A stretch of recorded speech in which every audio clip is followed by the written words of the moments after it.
જિલ્લામાં યુરિયા ખાતરની ઘટ વચ્ચે સરકાર માન્ય સબસિડીવાળા યુરિયા ખાતરમાંથી બારોબાર લિક્વિડ યુરિયા બનાવતી ફેક્ટરી ઝડપાઈ। પોલીસ 4 શખ્સોની અટકાયત કરી હાથ ધરી વધુ તપાસ।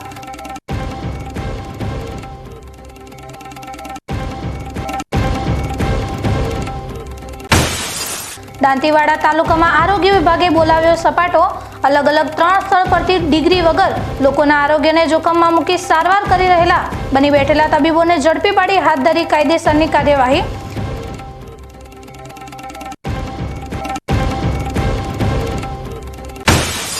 સ્થાનિક સ્વરાજ્યની ચૂંટણી પહેલા જ બનાસકાંઠા કોંગ્રેસને આપ્યો માઇનોરિટી સેલે ઝટકો, તો ભાજપ દ્વારા જિલ્લાના વિવિધ મંડળો પર નવીન પ્રમુખોની કરાઈ નિયુક્તિ।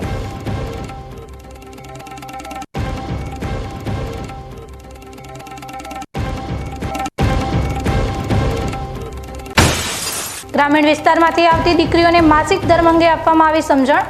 દીકરીઓમાં રહેલો સંકોચ દૂર કરી નિખાલસ ભર્યા માહોલમાં સેનિટરી પેડનો ઉપયોગ કરી તંદુરસ્ત રહેવા માટે આપી સલાહ।